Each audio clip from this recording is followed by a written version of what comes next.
Welcome back to the Intentional podcast. Excited to have you tuning in with us. We have another exciting episode today, and our guest today is an entrepreneur, a business owner, and he's heavily focused on building culture, building a company, and building a life around his intentional priorities. He has experience in multiple industries and a variety of sectors in real estate. And as driven as Jordan is to build a successful business, he is even more so invested in building people and being a light for Christ in this world. So Jordan, welcome to the podcast. Thanks for being with us. Yeah, thanks for inviting me on today. Excited to talk to you guys. Love Super seeing what excited. you young men are doing. It's awesome. Absolutely. Well, I would love to start off by diving into your story, talking about who Jordan was and what built you into who you are today. Okay, awesome. Yeah, where do you want to start? Let's go as early as you want to. We can go childhood. Okay, yeah. So grew up in West Michigan. Was born down south, but grew up in West Michigan. My dad was a pastor, and my mom was a nurse, and so kind of grew up in steady middle class, stable home, which was awesome. Went to high school in Granville, graduated there by the skin of my teeth. Made a lot of poor choices. I was an athlete in high school, and kind of as I got into my sophomore, junior, senior year, started going down a pretty negative road and making some poor life choices. That kind of followed me through to young adulthood. So I went to community college, dropped out of there after one semester. And my dad actually, he was bivocational, so he was a barber and a pastor. So went and got my barber's license, kind of with the thought of having a trade so that I could, work and make some money as I figured out what to do with life. So that was kind of the first phase. First phase of it. So cool. So what was the biggest change for you personally in that season of life, would you say?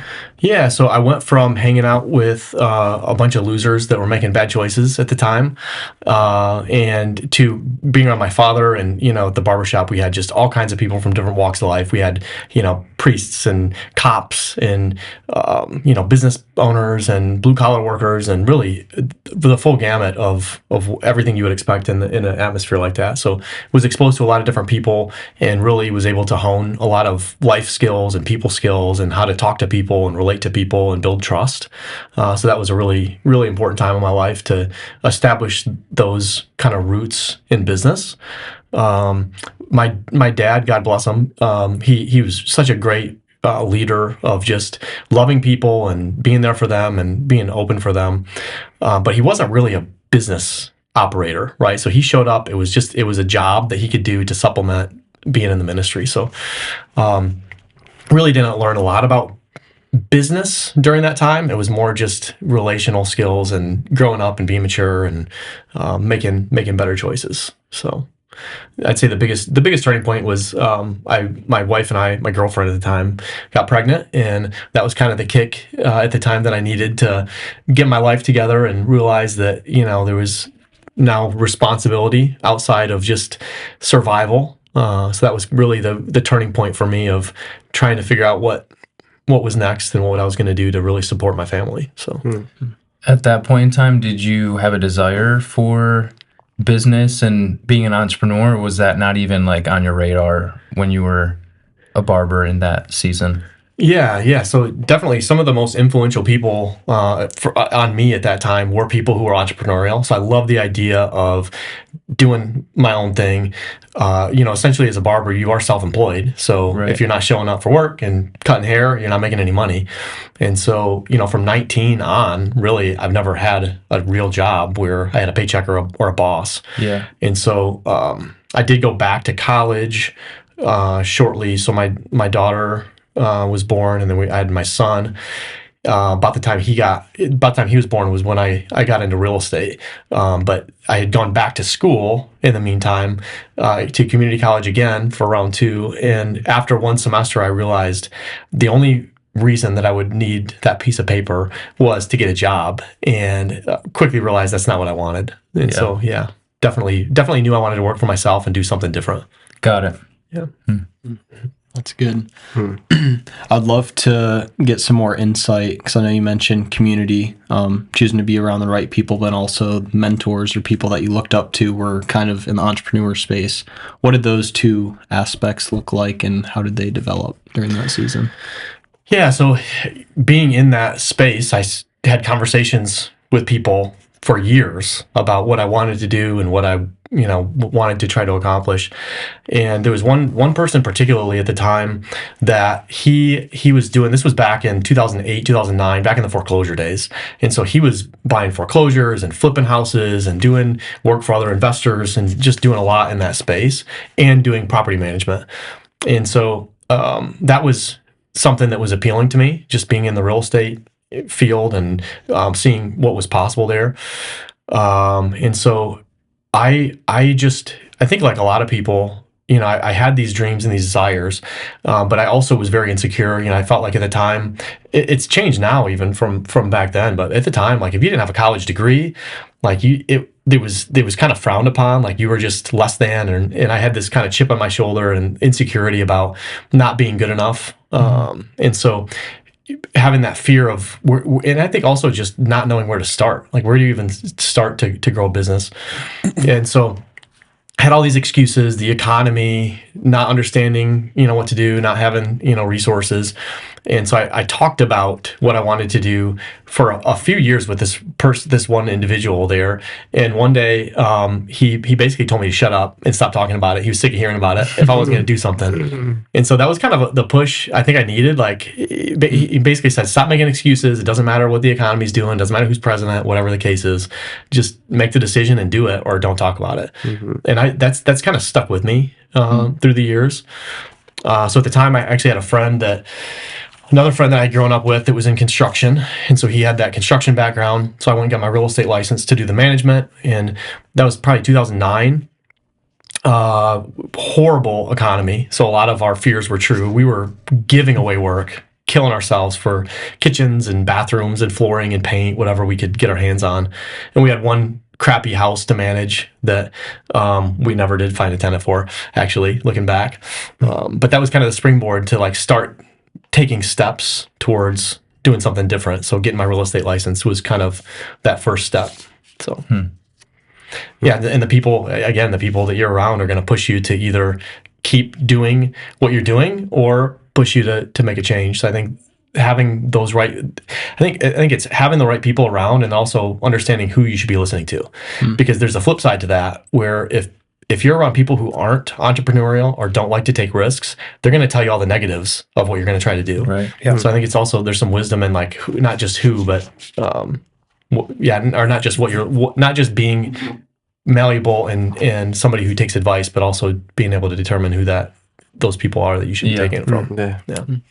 That's good insight to take into account who's giving you advice, Right. and whether you can learn from it one way or another, whether it's good or bad. I'm curious, who was that person that gave you that challenge? Because it sounds like they played some level of role and you had some respect for them to take that into account. Yeah, his name's Quincy Pearson. Actually, I'm still in contact with him. I don't know if I've ever told him that full story necessarily, but I'll bump into him once in a while still. He's still in a similar industry. So, yeah. Was he like a mentor, coworker there? He was just a client. He was just somebody that cut his hair. Not really necessarily a mentor, but just kind of a friend, client at the shop that just came in for years. And yeah, so not that he wasn't necessarily a mentor, but I think it was just somebody that I would talk to and get advice from. So, you mentioned that that turning point for you. So sometimes people do run away from responsibilities. You mentioned when you got your wife pregnant. Like some people run away from that kind of responsibility. What was it for you that just like, you know what, I want to step up to the occasion instead of running away from it? Yeah, that's a great question. So, growing up as a preacher's kid, I was like the typical preacher's kid. I was making bad choices, and it's like the stereotypical what people think of. But I always did believe that God was king, and I really believed in Jesus. I think to a certain extent, I looked at the Christian walk, and a lot of Christianity is it's perceived to be following these rules and not being able to do what you want and not being able to have fun and do the things that everybody else gets to do. So I had this thought in my mind that when I wanted to go through a period where I could enjoy my life and do fun things before I had to live the Christian life, right? And so that desire was always there, and that belief was always there. But I just had this distant date in the future that I was gonna wait to really take that seriously.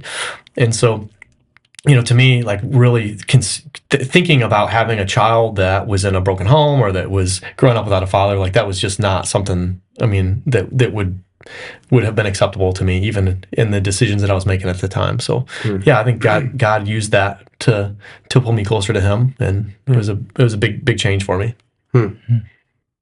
Wow. You mentioned with dropping out of college, you kind of had a chip on your shoulder of like not being enough. Did that come from somewhere like in the past, like prior to college, or like what kind of produced that inside of you? Yeah, I mean, I think there's some insecurity in not following the norm. There's a lot of pressure for people to follow the norms of society and do the things that everyone else is doing. There was also, I was relatively well connected at the barbershop, and just from different people and the spheres that I was in and my parents, I actually had some pretty good connections at some places that would have been good to work at, particularly in sales. But because I didn't have a degree, they wouldn't even give me an interview. And so there was some reality to that feeling at the time where, there was opportunities I felt like I should qualify for based on the life skills I had, but they wouldn't give me an interview because of the piece of paper. Interesting. So knowing that, right? Like you weren't given an opportunity because of a piece of paper. What does that look like for you now as a business owner who, have to vet people, to invite people to be part of your team? What does that look like for you now? Yeah. So I think that a lot of the people that I know that went to college haven't read a book since they graduated. Right. So, I really think that learning is a lifelong pursuit. Personal growth is a lifelong pursuit. And so I am attracted to people who want to learn, want to grow, want to do hard things, whether it be learning or, taking health seriously, relationships seriously, and trying to grow in those areas. So when we're hiring, I could care less about a diploma or a degree. I want to know, really what drives them, what drives people. People have a really good hunger to learn. Ironically, I've spent. My wife went to Cornerstone. She went to a private university. I've spent multiple times more on training and education and coaching now than we paid for her college then. But it's specific to what I need to do to be good at what I'm doing, not the broad base, college education where they're making you tell you what classes to take. So, yeah. So for me, I'm attracted to people, and we hire people who have the skills and the personality and the drive that are going to help them be successful. Because if people can learn and they're willing to be coached, we can teach them what they need to know to be successful. 100%. Love it. Do you yourself pay for anyone to coach you, or have you? Yes. So and I have to say too, my business partner Tony Stancato has been instrumental in that. I did quite a bit of coaching before. So we had a big real estate coach come in probably 10 years ago to our company and help with some things. We had a EOS, so entrepreneurial operation systems. We had a EOS integrator that we hired for a while. Currently, I'm in 2 different programs. One of them is for short-term rental, boutique motel purchases, and just general business. And the other one is for online marketing and kind of growing that sphere. So I'm actively in coaching right now. Very cool. If there was a place to start, if you were to start over, or if you were one of us young guys looking to potentially get coaching of any matter, what would be one of the first type of coaches that you would recommend? Yeah, that's a great question. I think you have to understand what you're trying to accomplish. and find people. It's never been easier. Even when I started, like I couldn't have gotten access to the people that I have access to now through social media and the way that it's marketed. So, anytime, and I kind of mentioned this before, as far as like the wisdom to get advice from people. I heard a quote recently. I think it could have been Alex Hormozy. It was one of the podcasts I listened to. Basically, never ask somebody for advice who hasn't done what you're trying to do. Mm-hmm. Right. So find someone who has done it and is a few steps ahead of what you're trying to accomplish, and start there. Right. So, if you want to do multifamily investing, it's similar to what you did before. Like, what did you do? You went and found somebody who's doing it and you worked for them. What better way to learn a skill and a trade than to work for people? And you see the highs and the lows, you see the pitfalls, you see the mistakes, and you can take from that and learn and make it your own. And so, whatever it is that you're trying to do, if the biggest hole right now for you is marketing, well, find somebody who is marketing. If it's sales, who's doing sales. If it's operations or strategy, finding the areas where you need to grow and that will have the biggest impact on growth, I think is where I would advise you to start. You bet. Thank you. Wow. Thank you. Yeah. Okay, so Jordan, you know a lot about what the market is right now in terms of like kind of housing and stuff like that. So for us guys who are trying to, not just the housing, but any form of like property investment type of a thing, the market with the way it is and how, I guess, maybe challenging for those who are not as educated about the market, like, what would be your take and your advice on like how to kind of just slither away into it, where, we're not, jeopardizing the little that we have right now? Yeah, that's a great question. So I think where I would start would be, I like to begin with the end in mind. So what are you trying to accomplish, right? What is your long-term goals, and how can the little that you're starting with, right? Most of us start with little or nothing. Yeah. So how can you use the little you're starting with to get the most impact on where you want to go? Sure.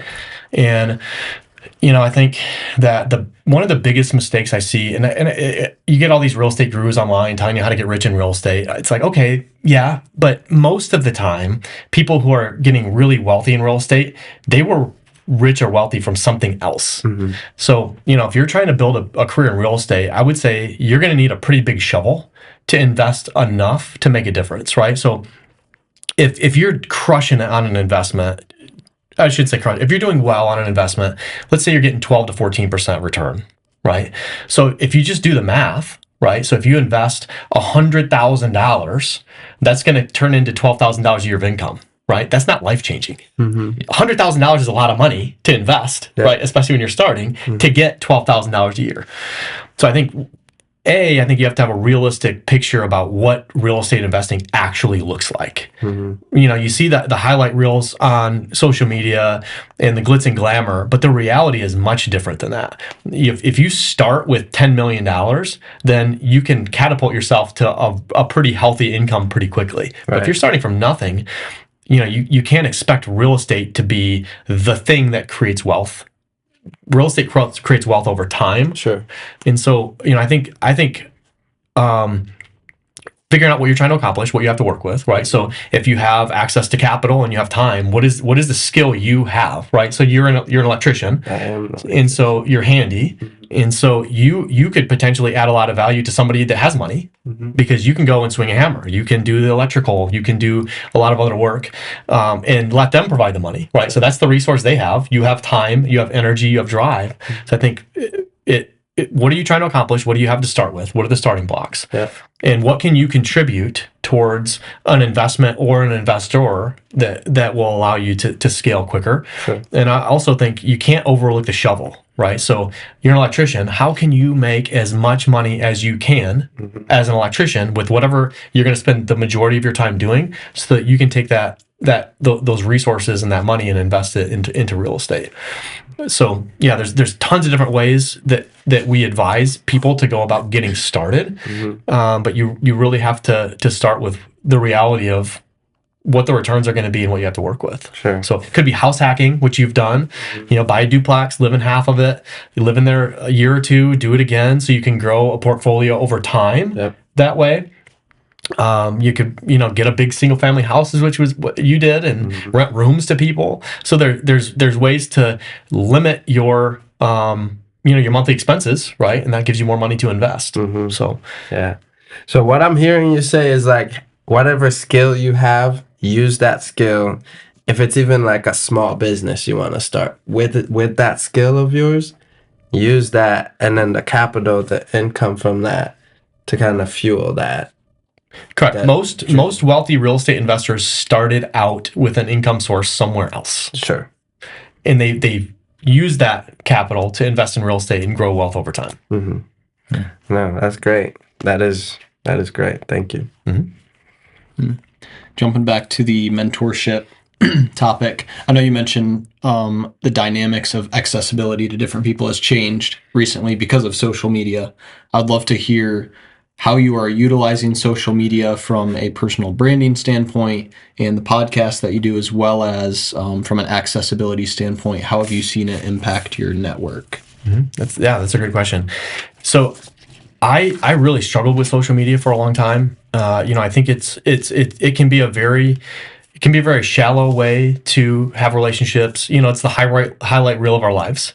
And so, how do you balance the reality of the life that we're living and, the need and the desire to, spread the word and the network of what you're doing. And so for me, what's helped me a lot is really understanding why I'm doing social media. And so for me, I love to help people win. I love to see people win, right? So when I'm formulating social media content strategy, there's a few different things that I focus on when I'm doing it. So, it's real estate sales, real estate investing, short-term rental management, and faith and fitness. Those are kind of the things that I focus on.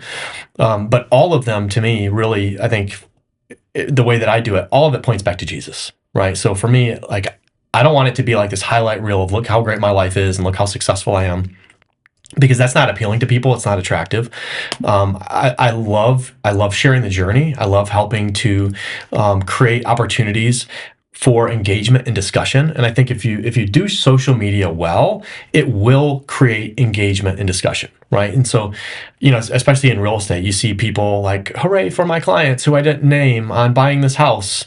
Congratulations, right? It's just such a shallow, humble brag of look at me selling another house, right? People don't care about that, right? But if you can tell a story of maybe how you helped that person or what their success in the purchase meant to you, that's actually something that connects with people and they can relate to. So finding ways to be relatable and to start conversations with people is really been beneficial. So I think there's a couple of different ways to close the answer to that question. One is it's gotten us in contact with people that we wouldn't have otherwise contacted. So particularly my business partner, he's sold houses for short-term rentals to people from Hawaii, California, all over the country, Utah. He's got all these clients that never even set foot in Michigan that buy houses, all through doing that type of social media, sharing the journey, educating people. So we've had lots of opportunities to work with people in the industry through that content. But even more so, I have people message me all the time. I probably have 1 or 2 coffees or lunches a week with people who maybe they're struggling with something. Maybe they're having problems with their marriage. Maybe they're an alcoholic. Maybe they're getting out of rehab. And so for me, it's been more how can I use this platform to put myself out there, what I'm doing, and invite people into relationship. And so that's been hugely beneficial for me. So it really has opened up a lot of doors to help people take steps towards having a better relationship with Jesus, with their faith, coaching on business, giving advice to people. Like I love doing that, and it's really opened a lot of doors to help with that. I love that. I love how you've been able to use it as a ministry platform as well and giving back. And like you said, I enjoy seeing people win. So sometimes that's business, but sometimes that's a one-on-one coffee of, man, this personal thing is kicking me right now. And then you're just able to minister and share with them, listen to them. So I love how you've paralleled those two things. Yeah, again, God gives us these gifts, and he wants us to be happy, and he wants us to be successful, but not for our glory, right? It's for what we can do to point back to him. And so if we're doing those two things well, I think there's so many opportunities to witness and minister to people. It's really cool. Do you recall the first time that you were able to use your line of work for ministry?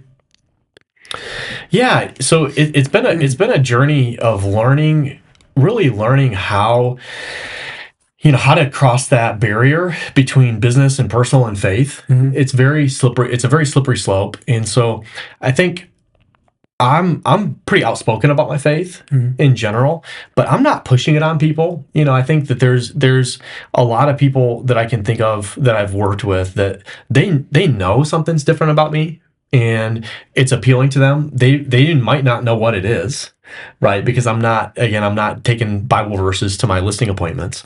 But I think one of the things I've learned about discipleship over the years, and I've done it wrong for a long time, is first of all, what is a disciple? Right. A disciple is somebody who is modeling their life after Christ, right? So we're trying to be with God, be like him, and do as he does, right? That's what a disciple is. And a lot of times we want to make discipleship a project, right? So I'm going to meet with Donaldson and I'm going to disciple him, and we're going to do this program, and I'm going to try to use whatever program it is to lead Donaldson to Christ. The problem is, if Donaldson's never met my family, if he's never been involved with my life, we don't really have a relationship. Right.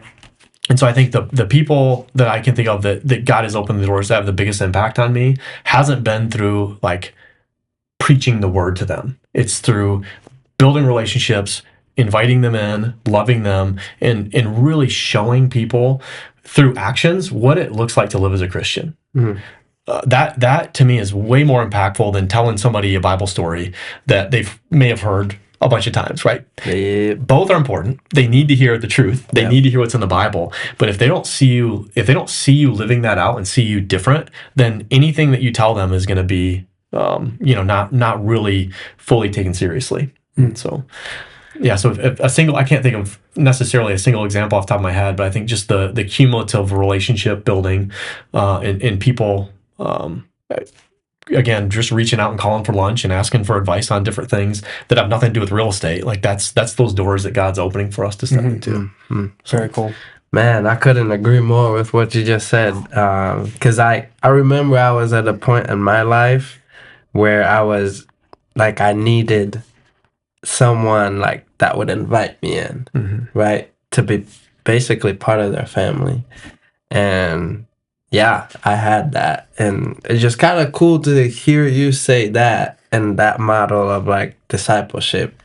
And I couldn't agree more because I realized how it changed my life. And that is the proven process. Like I'm a testimony to that. So I think that's amazing. I really do. Yeah. I love that distinction that you made, that both are essential. The truth, making sure the truth is known and said. But then if you are neglecting the actively living that out, it's like that verse of if you say to your brother or sister, hey, be warmed, and you have a coat to give them and you don't, how much do you mean that? So it's that reality of the truth and then acting out in love to live out the truth. Really good.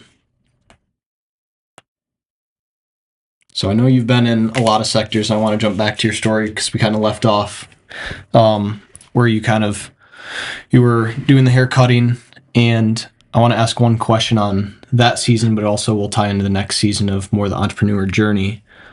For a entrepreneur, what would you say the single most important skill would be for them to develop? Yeah, that's a really good question. I think that there's a difference between like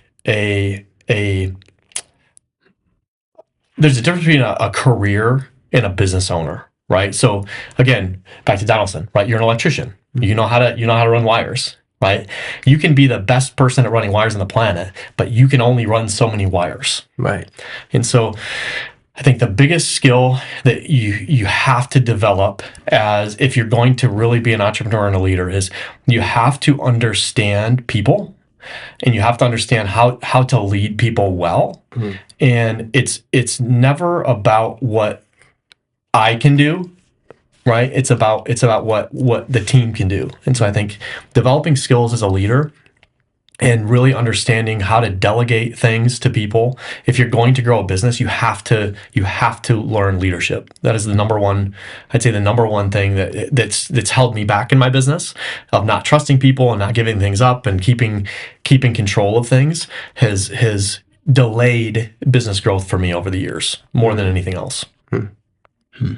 What have you seen, at least from your personal experience, what are the main steps in delegating that you feel like have developed and that you could formulate to someone else?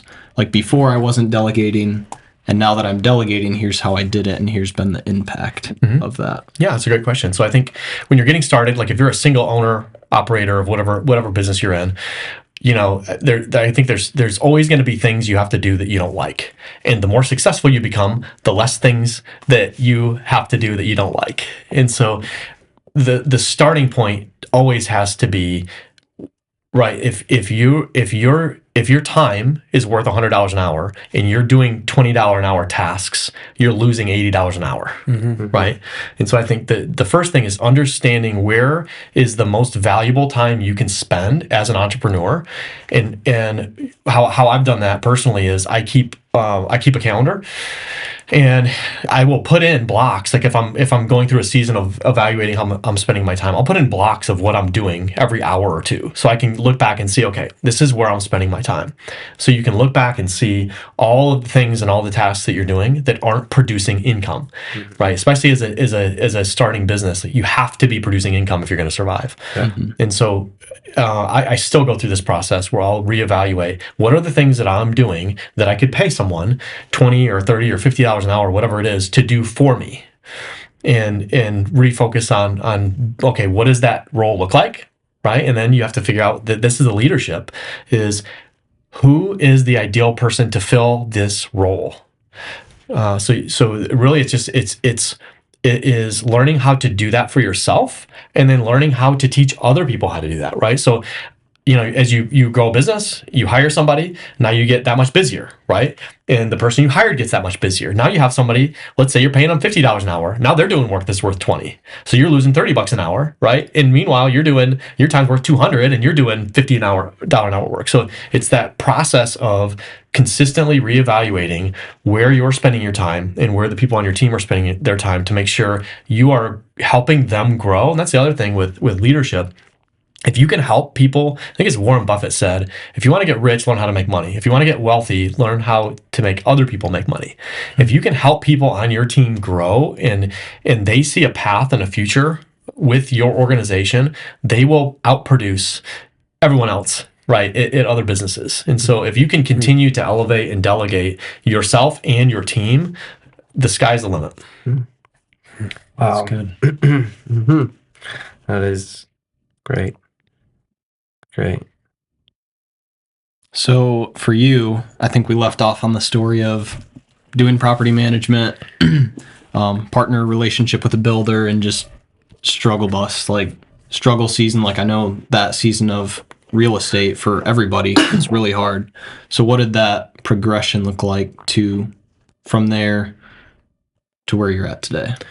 Yeah, so we killed ourselves for a couple of years doing crappy jobs, and I was still working cutting hair. He and the other partner that we had were still working for another framing contractor.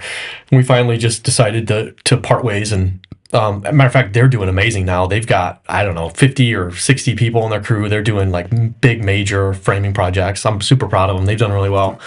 At the time, my oldest was in school, and my wife was at one of the moms groups with some of the other wives from my daughter's class. And one of the women, her husband was a real estate broker, and he was selling foreclosures, and he was so busy he couldn't see straight. And she was saying, I wish he could find somebody that would work with him and help him. And my wife said, well, my husband has a real estate license. I wasn't really doing anything with it at the time.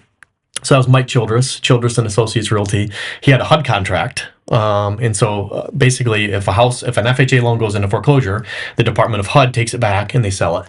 And he had, at any given time, 50 to 60 signs and yards all over town of foreclosures. And he only had a few agents, and none of them, at the time, for the most part, they just weren't really focused. They didn't want to work that hard.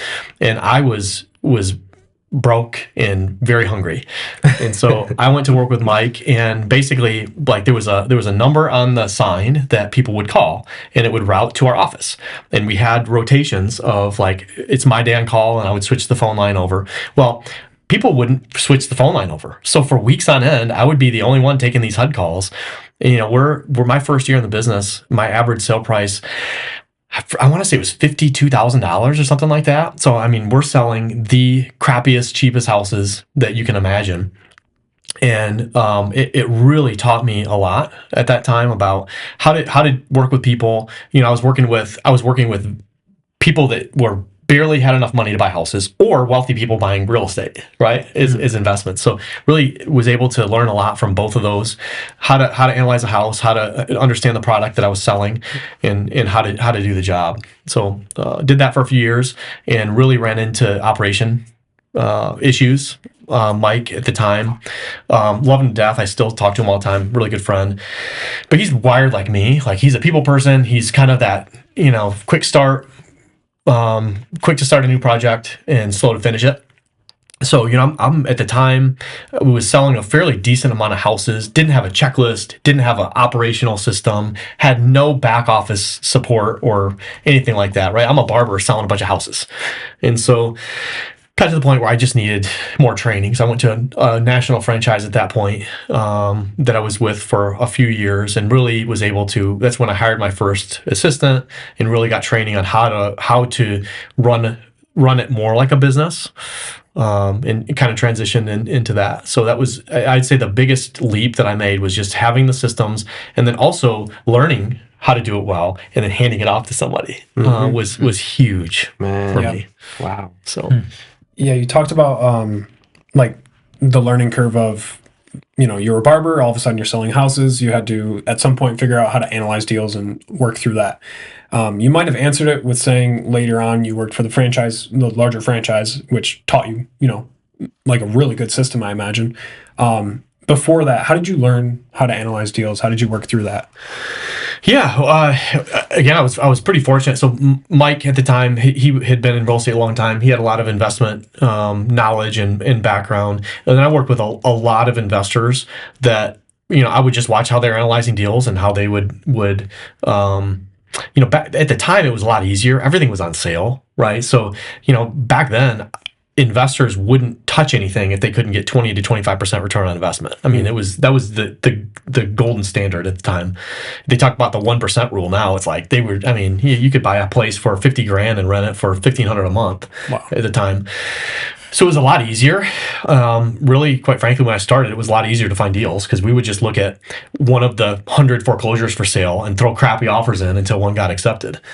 I didn't really learn how to analyze deals myself until later, and that was just through, again, I think, going through the networking that I've done, and training, and seeing the actual data points and spreadsheets that you can put deals into, and so I think I learned a lot about how to analyze value for a property, but not so much from an investment standpoint, other than just the napkin math of you pay $100,000 and you can rent it for $1,500 a month type of thing. So that was over time more to learn the details.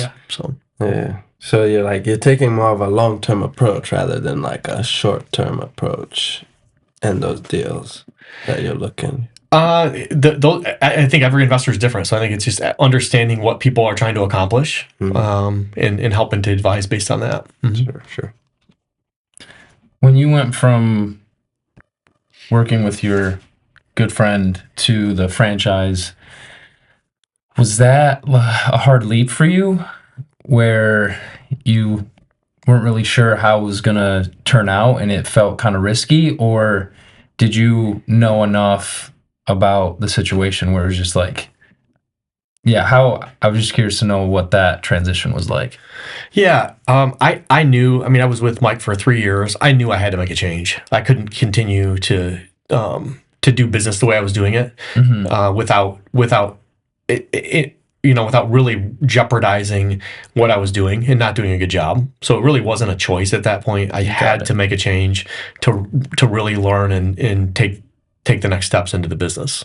Okay. So it was, and I'm a quick start. A lot of times that can be a superpower, or maybe sometimes not. Right. I see an opportunity. I don't. I've gotten better about slowing down, but historically, if I see an opportunity, it doesn't take me long to make a decision. So I was all in on it, and it was a good decision at the time. Yeah. So Interesting. Jordan, walk us through how did you get out of cutting hair? Because like obviously you have that moment of just selling real estate and all that and getting into that. How did you transition from, what, I can't be cutting hair no more, it doesn't make sense. Yeah. I gotta transition into that. Yeah, it really got to the point where cutting hair was my safety blanket, right? I knew it, and it was this security where I could always go back and make more money. It got to the point where my clients had my cell phone number, and they would text me. Matter of fact, one of the last clients I had was the one that kind of challenged me to either shut up or do it. He would text me he needs a haircut, and I'd look at my calendar and try to figure out when I could go and meet him at the barbershop to cut his hair. And finally one day my dad was like, why are you still doing this? Like, you're never here. Like, why are you cutting hair? And so it really was, and I think this maybe for especially for young entrepreneurs, people want the success, but they don't necessarily want to work towards it, right? So they want to have this clear path that they know they're going to be successful, and they want to not have to work too much. That wasn't even on the radar for me. I was grinding all the time. And so really I just worked myself out of it. I got to the point where I was consistent enough income with real estate, and I was just not able to have the time to be at the barbershop. So when I finally left, it was kind of like didn't change much because I was barely there. So it was a very slow transition. It was a very slow transition. Yeah. Gotcha. Yep. Yeah. So it sounds like, it goes through that same process. People who are actually wanting to be entrepreneurs, they do their jobs on the side, they do their jobs on the regular, and then they get side gigs going. And then once that side gig gets picked up, then the transition doesn't even feel like it happened. It just happened. Yeah, you want that security, right? You want that assurance, and you're just not going to get it. And I will say that it took about 18 months, somewhere around 18 months from the time I started selling until I was done with the barbershop. But the amount of credibility that I got when I was full time, and that's all I did, was game changing. So there is a point where when you burn the bridge, you don't have a choice, right? So I worked that much harder to be successful, and I think people around really will, whatever your endeavor is, if they see you grinding at it full time, especially if it's a client based business, like people want to see that you're committed and all in. So 100%. Do you save your family money by cutting their hair? Like, do you still cut hair? I once in a while I'll still cut I was cutting my son's hair, but he's a diva, so my wife takes him someplace now. He just started going in someplace, but I cut his hair most of his life, and then all his buddies, they're not all of them, but some of them that have more frugal parents that take them to super cuts. They love my haircuts, so I'll cut his buddy's hair sometimes, but less and less now. So yeah, do you still enjoy it when you do it? Yeah, I mean a little bit. I like to keep it. I enjoy cutting his hair, but when he brings like 5 friends over, Yeah. not so much. I don't want to spend all day doing it. I can still do it, but I'm way slower at it, and I don't have the setup and the lighting and the mirrors and all that stuff. So I still enjoy it. I still have my barber's license. Every time it renews, I pay to renew it. It's just you never know. I got my blanket. I still got my fallback. Do you think that could ever be like a retirement plan? Like you're successful enough, and now it's just time to kind of slow down, still do something because we still need something to do. Do you think that's something you'd potentially play with? The thing I loved and that I miss about being at the barbershop was the people and the relationships. And ironically, I probably sell 2 or 3 houses a year to people from the barbershop. Nice. So those relationships were really awesome. But yeah, as far as like the actual practice of it, I can't imagine that I would go back unless the bottom falls out of real estate. Right. But I love what I do so much. I can't imagine retiring. So yeah. Yeah. Nice. Yeah, I feel like with knowing what I know about you and what you enjoy doing, you would be more leaning into like, for your retirement, it'd be more like coaching or just kind of, again, you said it earlier, you love to see people win. And so it's just cutting hair doesn't feel like, you're helping people win, Yeah, that's a good observation. Yeah. Makes them look good for a couple Yeah, days. it makes it look good, but then you have to go and trim it up again. But what the real difference for you is going out there and just help walk people through, give them the knowledge that you've acquired over the years, and then see them win. Yeah. Because of that knowledge. So I love that. So it's amazing, Jordan, to over the years that I've known you and just seeing you just really going hard at just helping people win and given your busy schedule, still finding ways to, make the time to get together with them for an hour or so, however long it is. So I love seeing that in your life, and it's very inspiring and encouraging to me. So I appreciate that. So we can continue the business journey from kind of the early stages. I'd love to hear kind of because I know you have your own brokerage now, what some of those phases looked like in the progression of that. Yeah. So, I really, there's a big push in real estate to have teams. And, I think a lot of it is driven by perception and ego a lot of times. So I never really cared too much about that. I just I really got to the point where, I neglected my family for several years where I did not prioritize well. I was, desperate and trying to keep up, and the market was crazy. And so really working a ton of hours, lots of evenings, lots of weekends, didn't do a good job setting boundaries, which created a lot of issues at home, as you can imagine. And so when I started hiring buyer's agents, it was really more to help me manage. And matter of fact, my dad came to work for me for a couple of years after he left the barbershop, which was really cool. But I really struggled. My business is built on referrals and repeat clients. So I really struggled to say, let's say I work with Donaldson and he sends his mom to me to buy a house, right? And then I take his mom and I say, hey, you're going to work with Mike, who you don't know, and there's no relationship there. It was really hard for me to hand off those relationships. And so I really struggled to lead people well and to trust them and to delegate.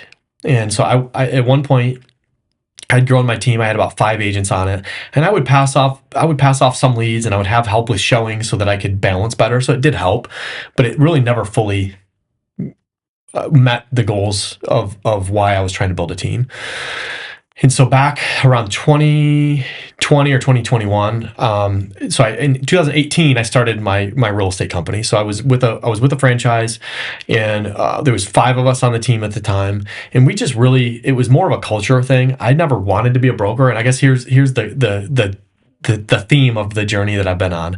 I never thought I'd be a barber. I never thought I'd be a realtor. I never thought I'd be a broker. I never thought I'd own hotels, and investments and that kind of thing. None of it was stuff I set out to do. It was stepping up to the plate, taking swings, and then following that path of where it went. And so when we moved our real estate company, I had a partner at the time, and it was really more because of the culture that we were in was just not healthy at the office we were at.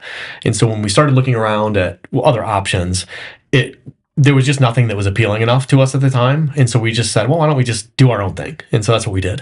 So that was 2018. And all the agents, we had a team model. So I won't get into the details, but there's a difference between like independent agents and team in regards to the leads and the things that I pay for and what they're responsible for. So when I started Keystone, we were just a team.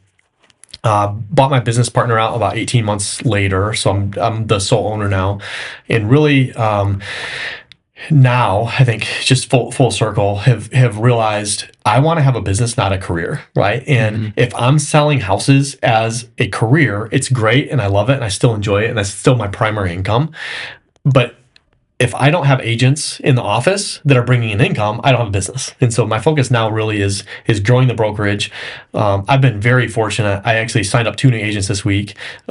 Except for one agent in my office, every single agent that's in my office started with me. And so I have 19, I'm at 19 or 20 agents now in the office. So it's really just slowly grown through just sphere of influence and people that I know. And I really, I guess here's another just nugget from the coaching that I'm in. When we signed up for the coaching program, I was kind of telling the guy that runs it what I want. And I love the idea. We talk about doing a mastermind and doing coaching and growing our business that way and getting people to sign up and come into the, to the sphere and build community. And he said, well, it sounds like you already have that. You have a real estate company. If you just looked at it like you were a coach for your realtors, then you already have the business. This was like less than a year ago. He said, you already have the business that you say you want. And like this this switched in my head of like, I do actually already have the business I want there. I just have to look at it differently. So that changing in perspective, has been awesome. And your dad, Matt, is one of those guys. He's been with me for maybe 5 years now, and he is absolutely crushing it. And I love to see people come into the office, utilize the systems and programs and training that we have, and really create opportunities for you, right? He worked himself out of that job. Now you get to take over. Yep. And so, I think that journey of just taking swings and seeing where it goes has kind of got me to where I'm at. So I really like that. And I will just say too, my dad has spoken very highly about the culture there, the community, and for the special things that you do for the people there. Like there's truly, just for me, like as an outsider, like I haven't really interacted with you a whole lot, but just hearing third party, I'm like, okay, that's someone that's dedicated to building community. So it's been cool to hear that, I guess, third party or a couple layers out, so to speak, on what you're building there. Yeah. I know you mentioned a mentor there, and I would love for you to share what roles the mentors have played in your life and your business along the way. And then also, how have you had to be intentional with your community and your culture? And I'll give you like a little bit of reasoning behind the question, but our group here, we have a mastermind that we've started, and it's not a paid group, so we're trying to create a level of accountability and seriousness, but we're not charging people to come in. So we're trying to figure out how do we protect the culture and the standards that we're creating around it. Yeah, that's a great question. I think it depends on like what you're trying to build from that standpoint. But I do think, as men in the world that we live in, I think the biggest trap the devil wants to do is isolate us. Right? He wants us isolated. He wants us to think that whatever, you name your sin, right? Whatever it is you struggle with, you're the only one. And if other people knew what you were struggling with, they wouldn't love you, or they would judge you, or you would lose, status or whatever it is. So I think we're and I especially see this with the younger, like my kids, they're so engaged in social media and online gaming and these different things. Actually having relationships and being around people is challenging. I think a lot of times people just don't even know how to relate. And so I think being around a group of people who are intentionally meeting regularly, doing life together, sharing challenges, uplifting each other. I think one of my favorite books in the Bible is James, and it talks about confessing your sin to your brother so you might be healed. Right. Mm-hmm. And when we confess our sins to Jesus, we're forgiven. Right. But it doesn't always come with the healing that you get when you're voicing those things to somebody that you love and they love you. So having those genuine close relationships, I can think of some of the worst times in my life where I made the biggest, poorest decisions, were the times that I was most isolated, I was most ashamed. And so fostering that culture, I think, of being able to, and this is where it's hard as a leader, you have to be vulnerable if you want the people in the group to be vulnerable. So I think that's a really big a big part of it. That's really good. What is a good way to think through, because something that we've talked about within our mastermind that we have is that vulnerability. How do we protect against being victims of everything and having personal responsibility while still sharing? Yeah, that's a tough one, right? And so I there is a balance. I can think of a friend right now of mine that's going through some things, and it's been hard to see him with the choices he's made become alienated from everyone that was in the amazing support group that he had. And it's been a balance for me. I'm one of the few left that's kind of there for him. And they're speaking truth to him that he needs to hear, but it's turning him away. And so it can be a balance to really find the you want to speak truth in love. And so how do you do that in a way that's gentle and doesn't turn people away, but also that you're not giving them a pass? So, man, I think it's another, I think, one of those examples of just being a Christian and thinking that we need to have all the answers, right? I think at a certain point you just pray and ask the Holy Spirit for guidance. And there's sometimes where, we need to be called out. And there's sometimes where we just need to be loved. And I wish I could tell you what that secret sauce was to do that. One of the ministries I'm involved with talks a lot about hold. And when you're witnessing and mentoring people, like the right word at the wrong time can be devastating, right? So you're hearing somebody spill out their heart, and it's like, you idiot, you just need to do this, and it'll all be solved, right? That might be the truth, but that person might not be ready to hear it. So, man, this is a tough one for me. I think as men, we want to fix stuff, and it's like you hear somebody telling you their problems, and you're like, I got your solution right here. This is what you need to do. So it's a balance. It's a balance. I think really we need to be careful not to try to be someone's Holy Spirit, and guide them and pray for them, and just pray that the Holy Spirit will speak to them what they need to hear as much as possible.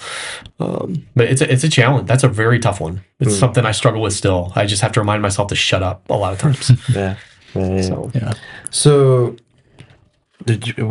Well, I was actually just gonna shout Donaldson out, because we've had this conversation within our group a couple times. One of the things that Donaldson said is, like, bad stuff is gonna happen. Like, there's some stuff where it's like, oh, this is great. Like, yeah, I'm sure there's a lesson out of it, but in the moment, there's like, yeah, it's going to be hard. But one of the things that Donaldson framed for us, which was so helpful, was, okay, the bad thing's going to happen, but still own the situation. Like, you can still own your attitude. You can still own your response. Good. So there's a level of control. So I just wanted to shout Donaldson out on that, because we've talked about that a handful of times. Appreciate it.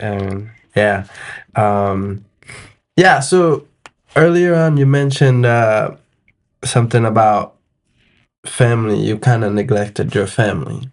So how did you recover from that? Yeah. So what, there's this myth in life that we're going to find balance. Balance is a lie. Balance is a lie, right? If you want to be successful in anything, right, you're not going to have balance. Right, that's just not how life works. What has helped me is understanding the difference between balance and priorities. And so, if you guys are familiar with Stephen Covey, he's got an example that I always go back to, and I really like it. It's, you've got your glass jar, right? And you take that glass jar and you put a bunch of rocks in, and it's full. Can't fit any more rocks, right? But then you pour sand in, and the sand fills in between the rocks, and it's full, right? But then you pour water in. And the water can go in between the rocks and the sand. So understanding what your priorities are, and this is something that I'm constantly doing for myself, is looking, if you show me your calendar and your bank account, I'll tell you what your priorities are, right? That might not be in line with what you want them to be, but that's what they are. And so what I have really done over the years, I kind of look at my rocks and so all that being said, the rocks are the things that are the most important, right? So if I put sand and water in, and then I got this rock, which is my family, and I try to stuff it in, right, it's too late. It's not going to fit. And so understanding what your rocks are, in faith, in family, in business, in health, like those things are very important to understand. So you start with what are your priorities? And then like if you have a calendar, I use Google. I love Google Calendar. So when I really first started doing this, I would go out 3 or 4 weeks because the next 2 weeks are shot. Like I'm not changing anything about what's in the calendar. It's booked. But if you go out 3 or 4 weeks in your calendar and you say, these are the things that are my priorities, and I color code them. So I got my health, okay, my faith, my family. When do those rocks go in the calendar? And, obviously as business people, sometimes we have to move them around and be flexible, but I got an hour and a half block for this. Maybe it's 6:30 instead of 5, but it's going to happen. Maybe it's tomorrow, but it's going to happen. So I built rocks into my life of what my priorities are. And I make sure that as much as I have the control over it at any season, the things that I say and that God tells me are important to me are actually reflected in the way I'm spending my time. So Great. That's great. As Christian men in business, is there non-negotiable rocks that you would advise really all of us as Christian young men to have in some way, shape, or form? Yeah, I mean, I think the most important one, and this is one, and I'm be transparent, I've been slipping bad the last month or so. I've just been so busy. I have a time block for study and praying, and that one, man, I just keep letting stuff get in the way of it. And I could slide that to. I try to do that in the morning. I could slide it tonight instead of watching Netflix or whatever else, but I haven't been. And so, I've got that's something I constantly am refining and reevaluating. But I would say number one is having that time. There's been some studies done, and I want to say it's 4 or 5 days a week. Anything less than that, and it's not making an impact on your life as far as like quiet study time with God. And so, number one would be consistently finding that time to study and pray. I also think there's a lot of really good books on the topic, but we also want to separate that from the rest of our life, right? And so it's like I need to spend an hour in the morning in the Bible studying and praying, and then I'm done, right? Or I have reminders in my phone a couple of times a day to stop and pray, and so I think there's also a practice of throughout your day, like. You're doing dishes. Thank God that I have clean water, that I can do these dishes, right? I'm snowballing the driveway, whatever it is that you're doing, finding time to just reflect throughout the day and just be thankful and grateful that God is giving you these opportunities. So that's number one is spending that time with God and not putting it in a box. And then two, again for me it's like it's faith, family, health. Right? I think that's another one people overlook. If you stay up, if you were to have stayed up last night and you had a beer or two, right? Under control, whatever, that's fine. But then you eat a bunch of crap. And maybe you stay up an extra hour watching Netflix, whatever. How does your day start today? Right? You're already behind. You didn't sleep well, you feel bloated, you're not going to get up and exercise because you had a late night. So I think those little habits of making sure that you're taking care of your health. Like if you don't take care of your physical health, your spiritual and your emotional and your physical health are all going to fall apart. Yeah. And so, and then work is always, right, is always going to be important. It's always going to be urgent. That there's always going to be time for work. But if you're not putting time in for faith, family, and health first, I can tell you from experience that all the other stuff falls apart. So. That makes sense. Faith, family, and health. It's really good. I know you mentioned a mentor really shifted your perspective on the brokerage. You were like, hey, here's what I want to build out. And it's so helpful to have a third party looking in because they'll just see things like you're in the weeds. Like you just can't see or you can't think through it. I'm curious to know, what has your relationship with mentors looked like on the journey? Like paid, personal relationships? How has that been built out? Yeah, that's a great question. So I think on the business side, in my opinion, if it isn't painful to pay for, it's not going to benefit you. If I can join a mastermind for $500 a month or $500 a year, I mean, at a certain point in my career, that would have been a lot, right? That's a lot. That's a lot to get you motivated. It's got to be whatever point in the journey you're at. It's got to be enough money where it's like, man, that's a lot. I'm uncomfortable. If it's not going to be motivating enough. The other thing I found is, you can't start at, you can't start here, but at a certain point, if I'm in a mastermind that, let's say it's $10,000 a year or $5,000 a year, the other people that are in the group paid $5,000 a year. Who am I around? If I join one that's $50,000 a year, who am I around? What kind of problems are they having? What kind of commitment do they have to be successful?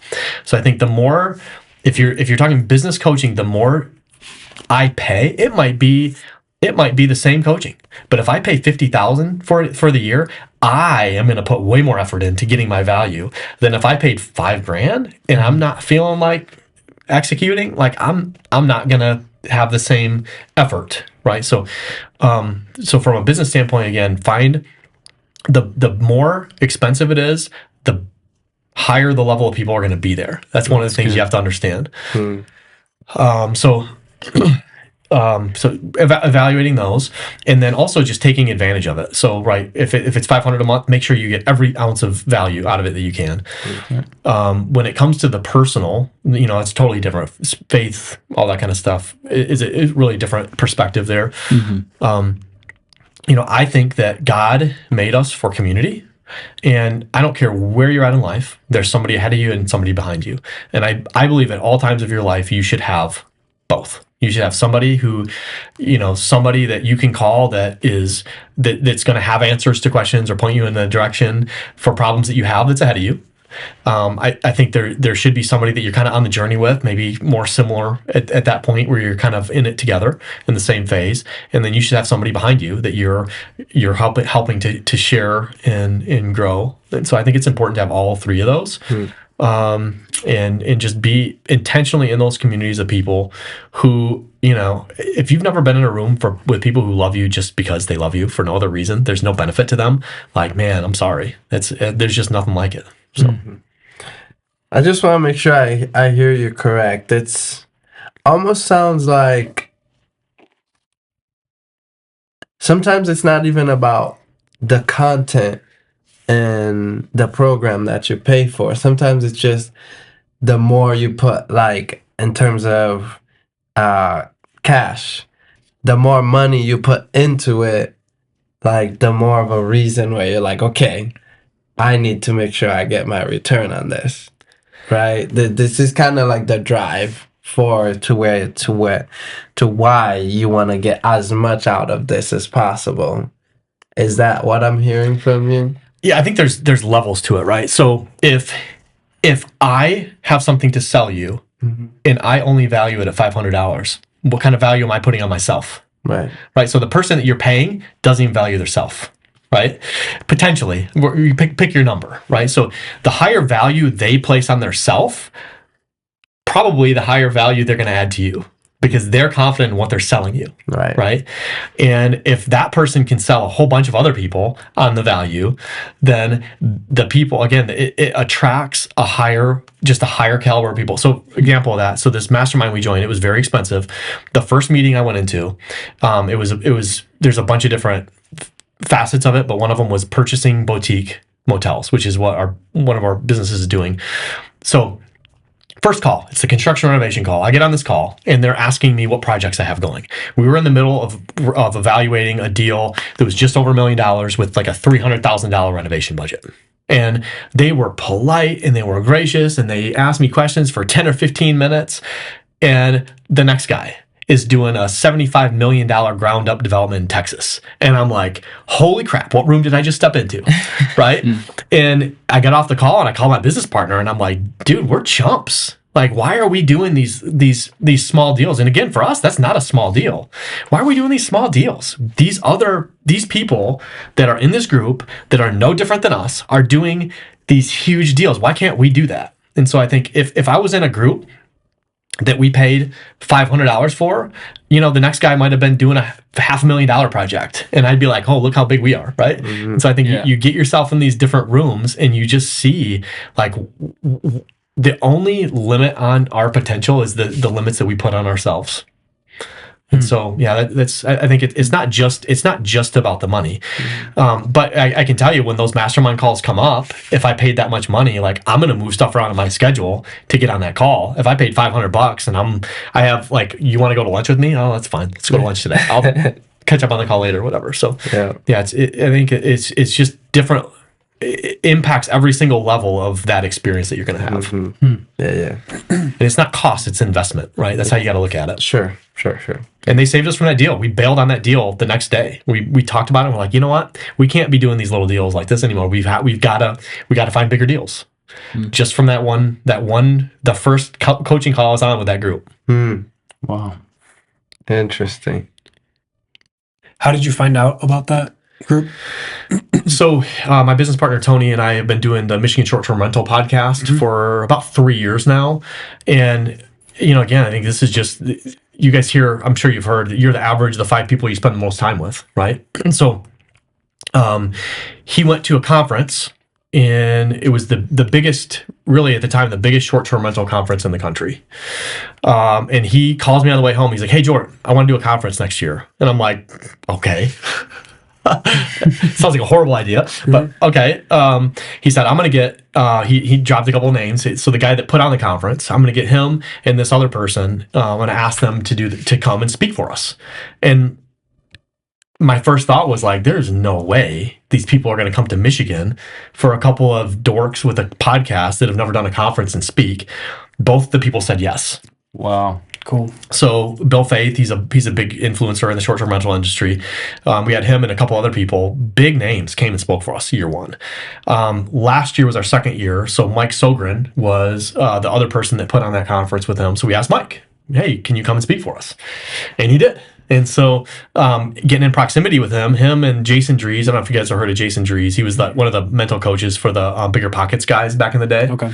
With Brandon Turner. He was like his mental coach for a while. He came and spoke to us, and Mike Sogren and Jason cornered me and had some of these conversations of, I want to, in the next, I think I said 3 or 5 years, I want to do this. And Mike basically said, like, that's just you saying that you're not going to do it, right? Why not 6 months? And so anyway, him coming to our conference, he came to our conference, and then we really saw the value of just being around, being in proximity to people like that. So we ended up joining his mastermind at that point. Very cool. So, do you still have conferences? Yeah, our next conference is coming up this May, May 7 and 8 in Grand Rapids at the Embassy Suites. Very cool. Downtown. Yeah, So very we've got another set of just unbelievable names that are coming. Just who's in the industry. Michael Burt, Coach Michael Burt. I don't know if you're familiar with him. He's coming Very cool. to speak for us, and among with a bunch of other just incredible people. So Tony is really the driver behind that. Okay. But he and I put it on, and we just want to add a ton of value to the people that come, and so that's what we're trying to do is just stack value, and it's a lot of fun, and we get as much out of it as everybody else does. We get to rub shoulders with these people and talk to them and ask them questions, and it's really a phenomenal way to get around people. Very cool. You said that you're working on this $1 million, about to work on this $1 million deal and close that. And then after having a conversation with people that are doing $75 million plus deals in Texas, obviously that next day you said you closed out that deal. You're like, that's not us. We need to be doing better things because we can, because we've seen other people can. Where are you at now? How many X $1 million, where are you at in comparison to who you were? This was 2 years ago, 3 years ago that you were working on that $1 million deal? Oh, this was within a year. This was probably 10 or 11 months ago. Okay. Yeah. Yeah. Where are you at now with business? Yeah. So my primary business is still Keystone Home Group Realty. So I'm trying to grow, bring agents into that I can help mentor and help be successful. Then we have Book and Gather is our property management company. So again, Tony and I started, that's a whole nother story. Like we like to travel. We thought, hey, we had a business at the time. We were buying websites and flipping them. And we had one that was kind of retirement abroad, in different like financial things. And so we started thinking about how could we use this business to like travel and write it off. And then we're like, well, why don't we just buy a short-term rental somewhere? So that business started. We bought a short-term rental in Southwest Michigan. Now we manage, I think, 35 doors with that company, and then plus the ones that we own. So we now own, we have a 5-unit multifamily. We have a 5-cabin in that same area. We just bought a 25 door motel in Southwest Michigan, and we have a 9-unit apartment, or I'm sorry, hotel in Grayling. And so our goal now is to scale through acquisition. And so we're looking at, what we learned. What we learned with the 9-unit motel, like that one we just bought about a year and a half ago. Okay. And we started with single family, went to multifamily, went to the motel. And what we really learned with that one was we could have done a 40 or 50 unit for the same amount of effort to set it up, to get the contractors there, to run it operationally. I don't know if you guys have ever read the book 10x is easier than 2x. Like if you want to double your income, it's actually not that hard, right? You just do more of what you're already doing. If you say I want to 10x it, now like everything you're doing, you have to reevaluate. You cannot get to 10x doing the same things that you're doing right now. And so when we start thinking from the 10x mindset, it's like it's harder to manage 9 doors than it would be to manage 50, because there's not enough income that we can just have staff. Right. If we had 50 doors, we could just hire a couple of people to run the business for us, as opposed to us having to find cleaners and find landscape or all that kind of stuff. So that's really what we learned on that one was if we really want to scale this business and take a lot of the the time and energy for us out of it, we've got to scale at a pace that's big enough for us to have those companies run themselves. Yep. Yeah. So that's kind of the goal now is we're trying to get to 150 doors in the next 3 years that we either own and or manage. That's the goal. Why not 6 months? Yeah, well, that's what we started with a lot less before we went to the 150. Yeah. So and we just closed on our latest project in Bridgman. That was 24 door motel with an owner suite, and so that puts us at actually 75 doors that we own and or manage. Okay. So we've got to double now, and that was actually, it's more like 2 years from now we'll have to double. So we've actually got offers on a couple others right now. So we're really trying to scale, and that just comes down to people. Like we don't have enough money to do this stuff, right? But we have a track record that of success and a reputation that when we call the investors that we have relationships with an opportunity, they're excited to work with us. So we're growing those opportunities through partnership and raising funds, and we put our own money in every deal, but really our value is operational excellence and being able to basically handle the construction, renovation, and management of the assets. Very cool. How has your career and everything that you're doing with these different businesses and who you're getting to know and how that's shaping you, like how do you bring that home? How does that change your home? With your family, sorry. With my family? Yeah, that's a great question. I think for me, it's more along the lines of what I talked about earlier. I love working. Like I have a hard time unplugging. Like I don't mind it. But I also, like my business partner, he's younger than me. He owns a place in Florida. He lives with his family for 4 months of the year, right? He can work anywhere he wants. That's the goal for me is I don't mind working. I just want to be able to do it from wherever I want. And so, the more systems and operations and people that I can hire and trust, the more margin that I have to still work, but then also control my schedule and have more time with the family. So that's really, I think that's part of it. The other part is, my daughter works for me now. So I've been able to, it's a blessing. I worked with my dad, ironically, and now my daughter is working with me. And so it's really offered opportunities where, she's not keen on college, which is fine with me. I've flipped the script on that. Like I don't have a chip on my shoulder. I could care less about that. And even for her, I'm looking at it like this is an internship. Like she's going to be mentored and she's going to learn all kinds of facets of different businesses. And then she can choose which areas of those businesses she wants to grow and get better at. So it has a lot of opportunities for that. And also just, bringing my wife into it. She does all of our design, and my daughter is also helping with that. Trying to help them come along on the journey. Being a business owner, to help them to see the potential. I never had that as a kid. Like this kind of what I'm doing now wasn't on my radar of being possible. And so showing my family what's possible, creating opportunity for margin. Hopefully opening doors for ministry, right, and being able to spend, the more the businesses grow, the less I have to be active, in things. So it'll open up some doors. My wife really passionate about some missions abroad that we're trying to get more engaged in, and so hopefully all those things will lead to more opportunities to impact and help to change lives. Yeah, very cool.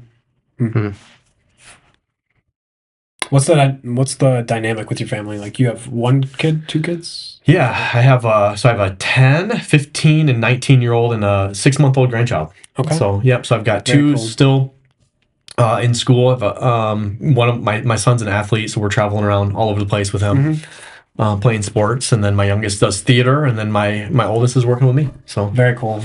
Yeah. How does the dynamic with that, like obviously you have a hard time shutting off work because you love it so much. Like, it's easy to keep it going if you need to. But then having home and does your 19-year-old live at home? Yeah, she does. Okay. Yeah. So having 3 employees of the business is at home, like you, the owner, and then your wife and your daughter. What does that look like? Yeah, my wife's more project based, so she would, if she heard you say employee, she would laugh. But she'll come and do design. My daughter and I have a really good relationship. It's been good to have her come and work with me. But I think it just goes back to the priorities. I've really worked hard to make sure, as much as I can, that I'm blocking out time to spend with my kids intentionally. And so I've got a much better balance than I had when they were younger, particularly. But yeah, it's a good dynamic. Yeah. As you have through the years, like, raised your daughter, and then now she works for you, have you been able to kind of encourage some of the drive that you see in her now, like growing up through the years, as you've been there with her first steps, with the first words, and now, I don't know what if it's her first job, but with this job now, like you talked earlier, with finding what people and their drives are, and then gearing that up so that they are able to go as fast as possible as they can. Like, how does that play out with your daughter?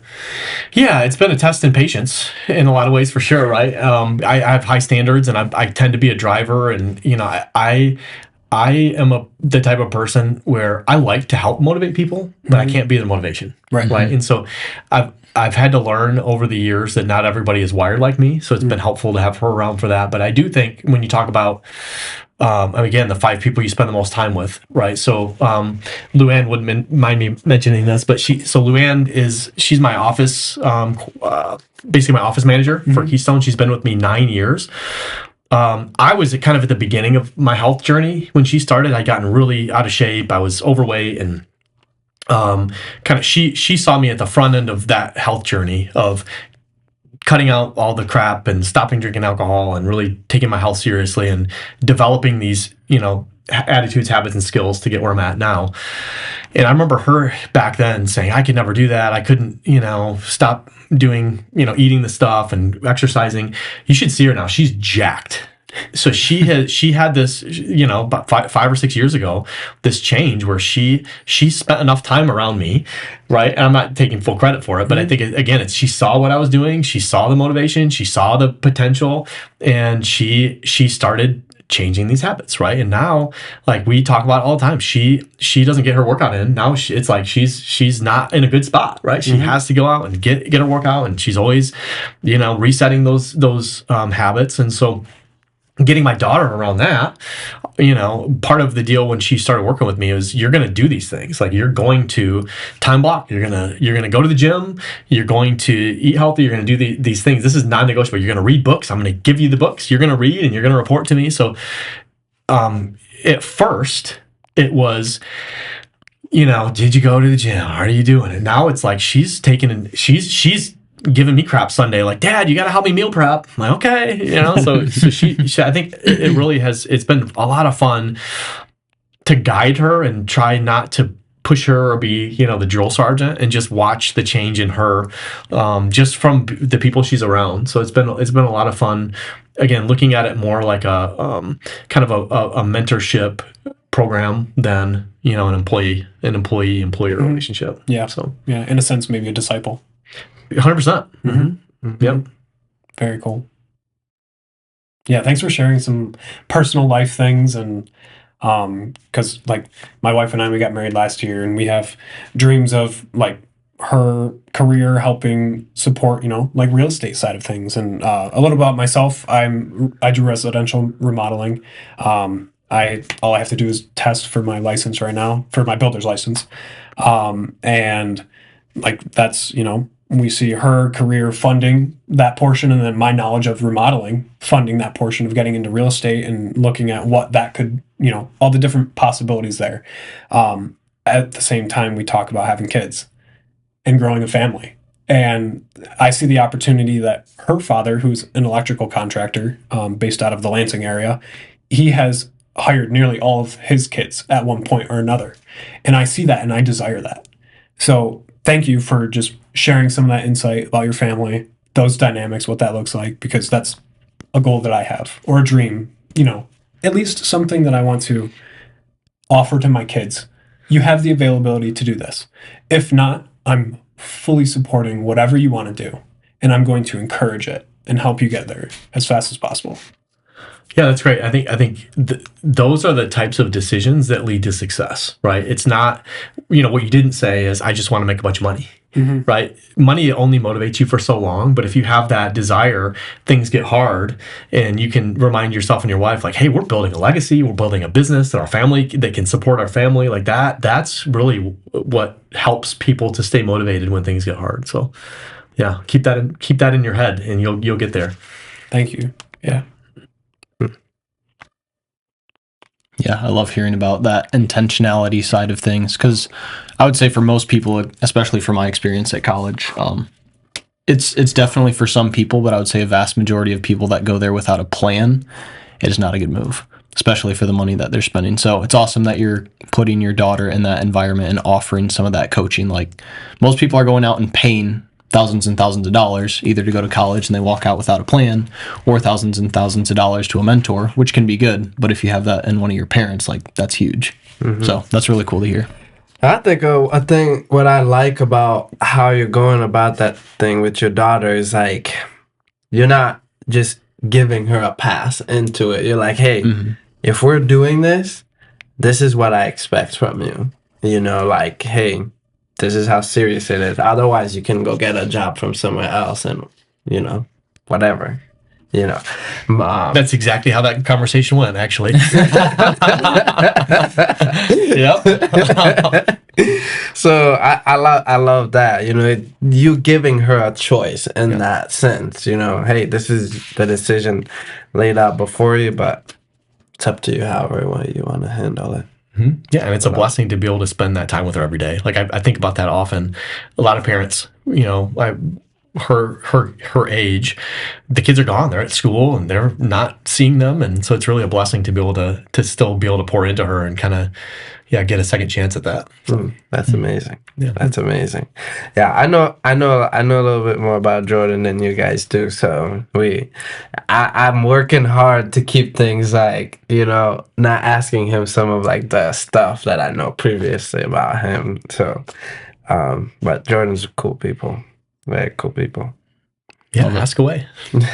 Awesome. I want to touch on focus, because I feel like we've touched on this a couple times. I'll give a couple examples, but one, you've noticed this, a lot of people that get into real estate don't necessarily start there. They have either a income generating vehicle or a business that gives them that segue into real estate. That's not always the case, but it's something that I noticed on the commercial side as well. A lot of the guys that are involved in that business, similar storyline. So especially for us as young guys, we all see, and I think understand, that real estate is a phenomenal investment vehicle. How do we balance that with, the day-to-day thing, the income thing, the baseline thing, while also pursuing the real estate side on the investment? So balancing your kind of ordinary income with a real estate investment. Yep. Yeah. Again, a lot of it, I think if you can leverage like what you did, right? You went and worked for a company that was doing big, major fundraising and understanding underwriting, understanding how to find deals. And so again, I think it really comes down to what is the skill set that you have to offer, right? So if I'm looking at it from, some people like to do it solo. I love having a team. I love having partners because there's no one that's going to work as hard with you as somebody who has skin in the game. Yep. And so, if you're trying to leverage what your skills are, how can you surround yourself with people who, if somebody's really good at investor relations and fundraising, right? That's amazing. They can bring money in. Somebody's good at understanding deal flow and acquisition and finding off the market deals. Great. Somebody who's good at underwriting and all those things. So I think it's understanding what your skill set is. And then, it depends where you're starting. It's a hard question to answer. If you're starting with nothing, I love the idea of focus on the shovel, make as much money as you can, and then control your living expenses. So buying a duplex and living in half of it, or buying a house and renting out rooms to friends. And if you do that through scale, you slowly will grow it over time. Taking the jump into commercial like you do, and that's amazing, right? And I don't know what like financial starting point you have, but there's right, a lot of money doesn't go very far when you're talking about commercial real estate development. It takes a lot of money to get into that game, and so you just have to figure out what value do you add to equity partners so that you can get a piece of that pie, right? And you just rinse and repeat that. And for us, when we started our business, my business partner and I put money in to buy the first one, and then our third business partner came in. He saw what we were doing. He's like, "Hey, I want in," and we needed some capital, so it all worked out. And we've had to infuse capital into the business a few times, but the thing about it is like when you start that snowball, like the last couple of projects, we haven't really had to put much money into because all of the management companies making money, the other properties are making money. We can just keep rolling that in, and so I think understanding like you're not going to get rich quick, right? It all sounds good. Yeah, we're buying motels and all this stuff. How much has it changed my income personally? Zero, right? We're using that money to fund the business. And so, I think you have to have money to fund your life. And then eventually, like I just saw an example of it recently, but it's like you have your income stream right here, right? And then you have your passive income stream, and then you have your dream lifestyle over here, right? So how can you grow the passive income stream so that you don't need to work anymore? That's the magic. That's what really ultimately, when we're talking about real estate investing, that's where everybody wants to get. We want to be able to take our active income and replace it with our passive income. And then you can do whatever you want the rest of your life to get the desired lifestyle. And so looking at a longer term plan, what does that look like for you, right? So you gotta know where that path is leading. And you could look at your income or your desired lifestyle. How much money do you need to make a month, right, to get to that desired lifestyle? So I think looking at it from that standpoint, you can have a longer look. I think one of the other quotes I really like is we tend to overestimate what we can do in the short term and underestimate what we can do in the long term, right? So, 4 or 5 years ago when we started this journey, like I never would have even dreamt that we would be where we're at today. And when we're looking forward, knowing where we're at, it's like those hopes and dreams, like of where we want to get. It's like those actually might be too small because you see the potential. And so I think I would say that full circle though, the number one thing that you can control, and this is where I've seen people fail, and I have failed, right, is the lifestyle creep. You start making a little bit more money. You take a little bit nicer trip. You buy a little bit nicer car. You buy a little bit bigger house. If you can control the lifestyle creep the first 10 or 15 years of making income, that's where you get wealthy. If you have that lifestyle creep that's going with your living, that's less money you're investing, and that snowball doesn't grow, right? So we can take money out of the businesses and have a little bit more comfortable lifestyle now, or we can reinvest that in that snowball in another 5, 10, 15 years. Now right? Now that passive income is replacing my current. So controlling your lifestyle, I would say at your guys' age, that's going to be the hardest thing as you start making more money is, when my wife and I bought our second house, matter of fact, my business partners, we paid them to gut it and remodel it. Last time I'll ever hire somebody to do time and material, because I had no idea going in what it was going to cost. And if I would have known, we would have made some different choices. And so, we way over improved the house and spent 2 or 3 years catching up. And thank God, not through anything that we did, the market just exploded and we were able to get equity back in it. But I look back, and if we would have made different choices back then, how much farther I'd be now, right? And so, controlling that lifestyle creep over the years is going to be a big difference maker. Yeah, that's huge. That is huge.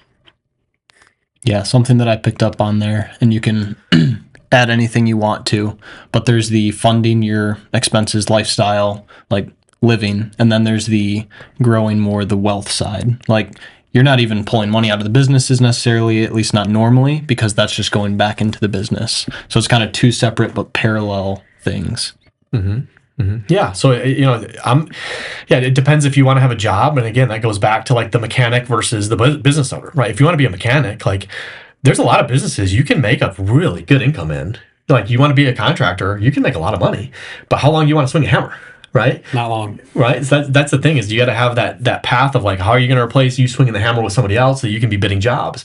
And then how are you going to be having somebody that you can hire into bid jobs, so that you can be, working on developing your own project or whatever that next step is. So, having that path laid out and understanding where you're trying to go is going to help you get there a lot quicker. Yeah. It's good. Yeah. No further question, Your Honor. I've exhausted my questions. I can come up with more, but I want to give you guys an opportunity if you have any more.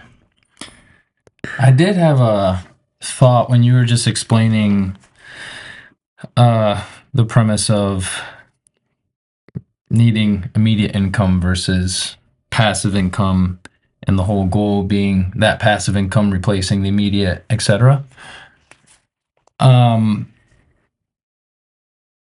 Why do you feel real estate for you is the best passive income vehicle?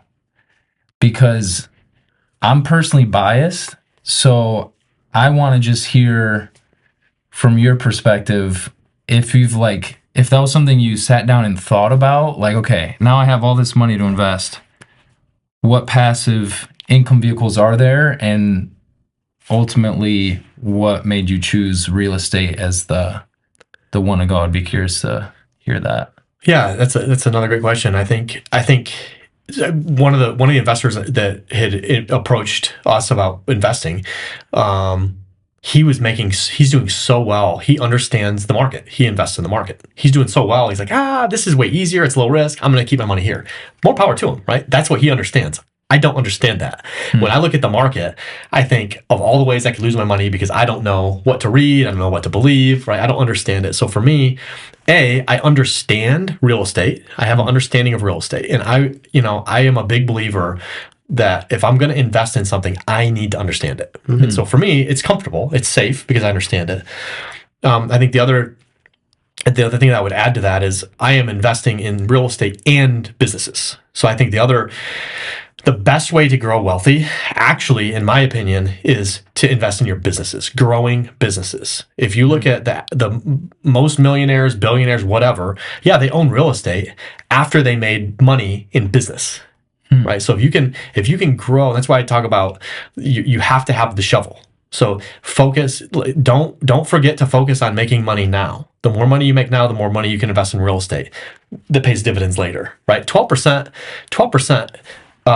Year over year investment is great, but if you start with $100,000, $12,000 isn't life changing. But if you do that over 30 years with compounding interest, now all of a sudden it's $1 million a year, right? So, but if you're building a business alongside of that, that's where most wealth in our country is created through businesses. So, what is the unique skill or business that you can create to make as much money as you can, and then use that money to invest in real estate? Got it. So aside from you, from your aside from your main source of income just for your daily expenses and such, you take the rest, and one of the key things I heard is investing it in your business, because that a lot of times it sounds like it could be even like greater returns than just real estate long term alone. The secret sauce, so to speak, is both, is what I understood you. Yeah, it's people, right? And so when we're growing our property management company, I'm not super active in that business. I do a lot of the marketing and trying to bring clients in, but I'm not very active in that business. Tony, my business partner, ran that originally, and we got to a point where we didn't like the business. He didn't like the stuff he had to do in the business. And so for probably about a year, we were pretty stagnant in growth. We were turning away opportunities. We weren't excited about growing. And then we realized, well, Tony is doing the part of the job he hates, and we're never going to grow unless we take him out of that and put somebody else in it. So we have Ryan now. Ryan loves it. Ryan is a bulldog.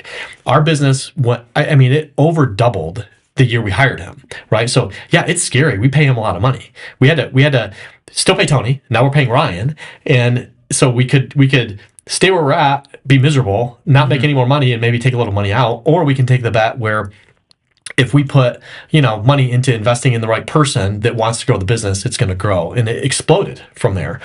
And so I think a lot of it is just if you're with business, you almost really have to always be growing. If you're not growing, then you're going to be going backwards. Mm-hmm. And so whether it's acquisitions to buy more property management contracts, or whether it's the people, like that's the investment. So we're rolling money into growing, and we have another key seat we're looking to hire for right now that, as we've grown, Ryan's been amazing. He is a bulldog. We love working with him. He has all kinds of great skills, but now we've grown the business to a point where it's like, now his skill set is better served in a different position, right? So he's going to be moving, and we're going to actually be starting up another business that he's going to run and also help with the property management company. And then we're going to backfill his seat with somebody who has different skill set than he does, that's going to help to the the areas that we're not strong already. Mm-hmm. And so it's hiring for your weaknesses really is where you grow. And so most of that investment, when you're talking business growth, is going to be people. 90% of that's going to be people. That makes sense. Yeah. When we hired Ryan, we were like, how are we going to pay for him? Like, a couple more flips and we'll figure it out. So, yep. You want to dive into the new business that you're going to be starting up and the thought process behind that? Yeah. So what we have realized in business is that, so for example, when we started property management company, we owned one rental. And then we bought a second one, and we had a team managing 2 rentals. What we understood at that point is we have the capacity now, just what we've built to manage 2. We can manage 10 or 15 more properties without any more effort, right? So we have the team, we have the tools. Now we can take what we're doing for us and offer it to other people. As we're trying to figure out how to scale these businesses, what we've tried to figure out is how can we maximize our guest experience, our investor experience, the people we're representing. How can we do as good a job and make as much money as we can for them and serve the needs that they have? And so we manage a lot of the properties. We manage our Southwest Michigan. They have pools. They have hot tubs. And so when we start looking at, okay, what are the biggest loss leaders? Where are we paying the most money in this business? And that's also the easiest to plug into and run the business. Mm-hmm. And so Ryan actually has, for years, been doing pool service for people. So he understands how to do pool service and hot tub service. He actually had a side business doing it. And so we have enough contracts where if we start a business today, right, just maintaining pools and hot tubs, we already can afford an employee. Wow. Without doing anything different. And so now we plug Ryan in. He's going to run that business and hire and build a team. So it's what are the businesses that support our main business that we can grow? And so, we're looking at potentially, marketing. Any business that you do, marketing is huge, right? We all own different businesses as well, my partners. And so it's like, if we start a marketing company, now we can market our short-term rentals, we can market our motels, we can market my real estate company, we can market my other, my business partners' businesses. So what are the areas, like accounting is another one we've talked about. It's like, okay, we have huge accounting issues in short-term rentals. Everybody needs bookkeeping and accounting. If we start a business, bookkeeping and accounting, we have enough money, for what we're paying. Right. We already have a base of a business without doing anything different. So a lot of it's looking for those opportunities within your P&L, So That's great. It's really good. Really good. Yeah, because that even ties into the focus thing we were just talking about. It's not like, oh, that industry looks really interesting over there. They're successful in their business. It's taking an internal look at, okay, here's all the expenses we have. How many of those could be businesses? Which one's the biggest cost saver? So I just love that thought process because it's a great way to expand vertically or horizontally without going and just starting a new industry. Right.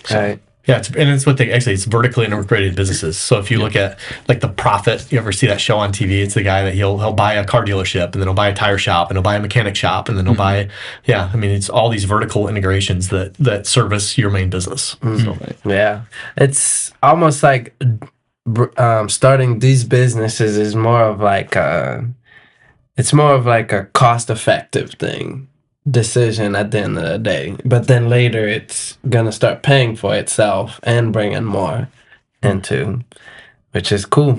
That. Yeah, it's cost effective. We get control. We had some issues last year with the pool turns, and it's like, well, we're paying for it, and the service isn't great. We could do it ourselves and hopefully clean up the mistakes. So Yeah, that's great.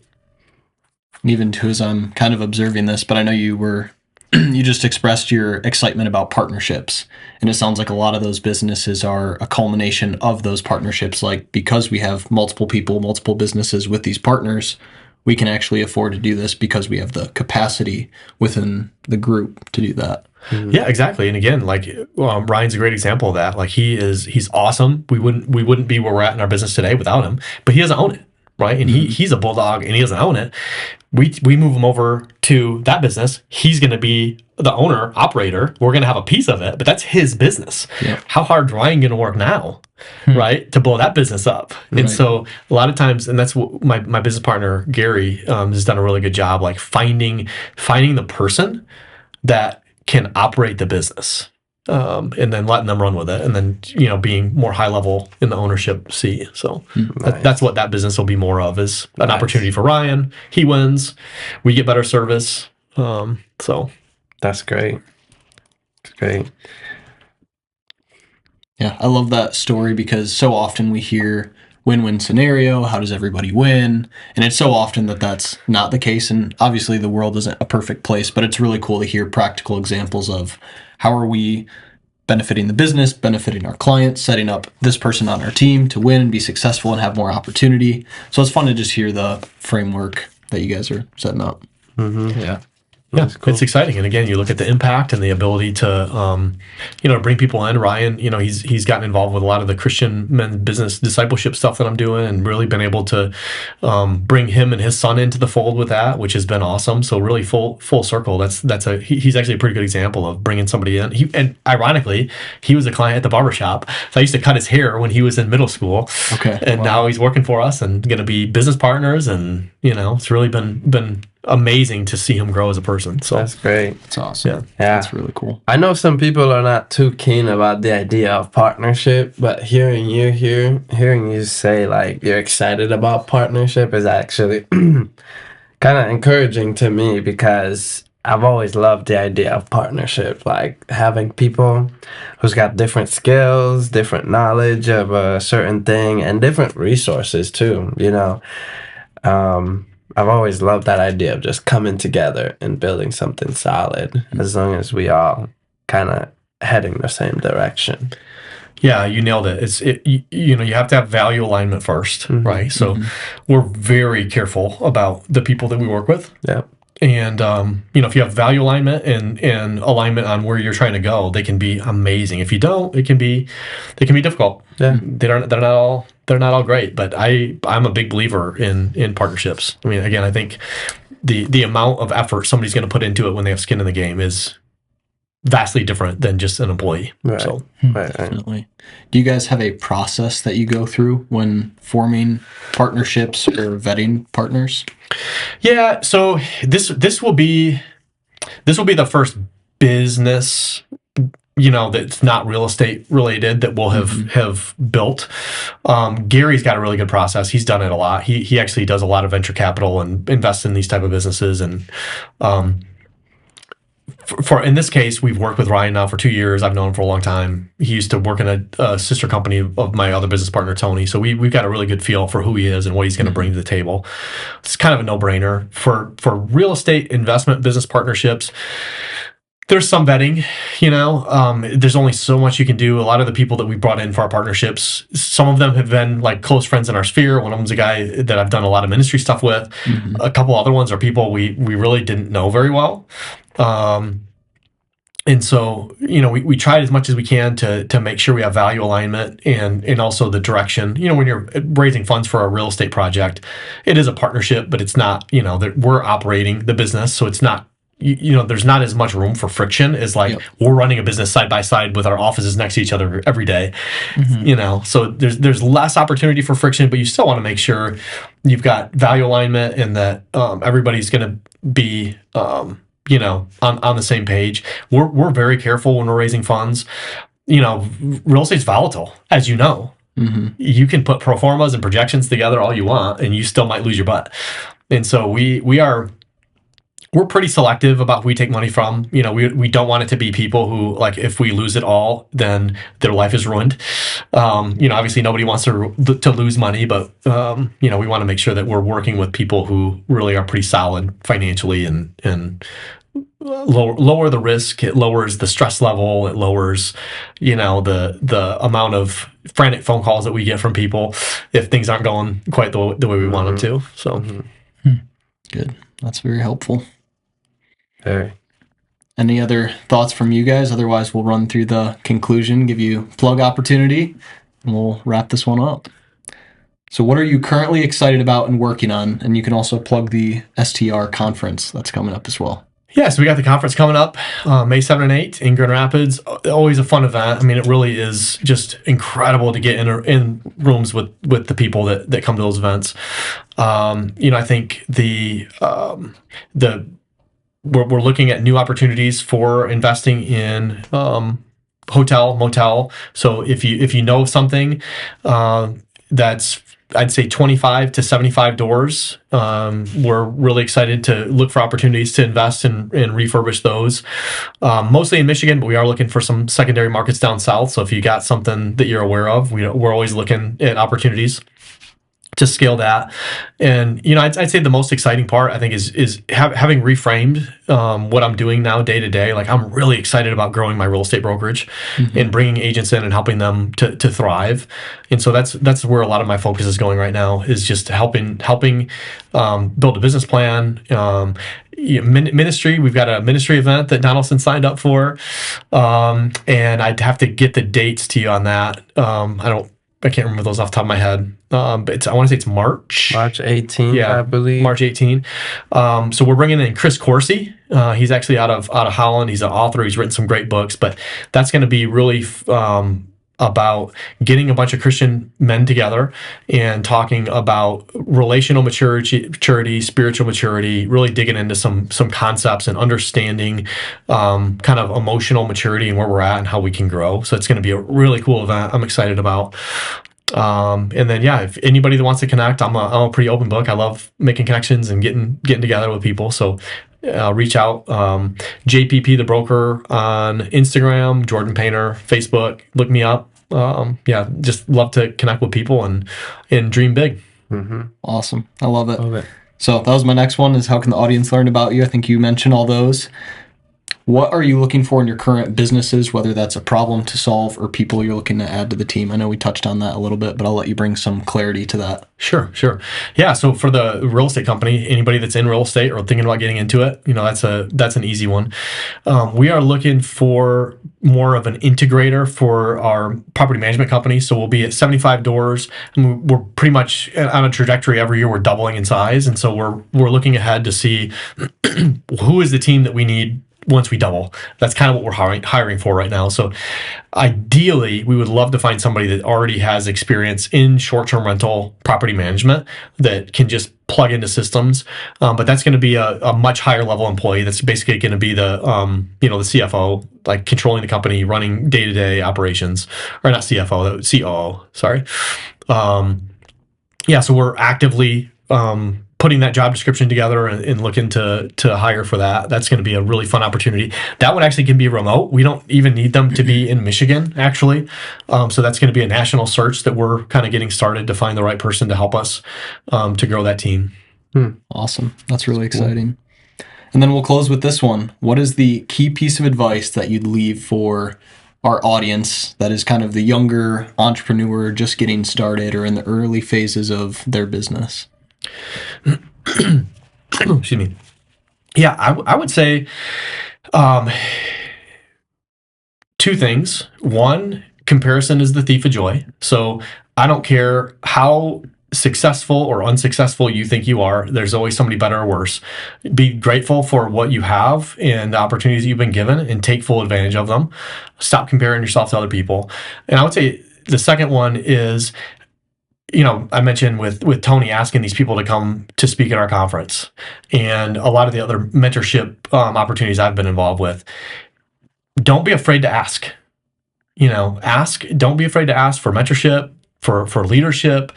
Surround yourself with people like the business owners, the business community, especially in West Michigan. People really are amazing in our community. And if you ask somebody, if you look up to somebody who's doing what you want to do and you ask them for help or for guidance, I will be shocked if they say no. And if they do say no, then they'll connect you with somebody else probably. So don't be afraid to ask. I love that. Okay. Yeah. Thank you, Jordan. Great piece to end with. Thank you guys for tuning in to the IntentionALL podcast. We'll throw all the links in the description below that Jordan mentioned, and we look forward to seeing you guys on the next episode. Until then, and live intentionally. Hey guys, thanks for watching. This is Aaron DJ here, the founder of IntentionALL. On IntentionALL, we focus on building businesses, entrepreneurship, and investing without losing everything else that matters. I want to take a quick second to acknowledge someone I work closely with. The audio and the video that you heard in this episode was produced by Alex Sikma, and beyond that, he hosts a podcast called Disruption. Disruption is a Christian-based show that explores theology, philosophy, and how to think through a biblical lens. If that kind of content resonates with you, I genuinely think that you'd get value from his work. You can find Disruption on all platforms, YouTube, Spotify, and Apple Podcasts, and I'll drop the link below.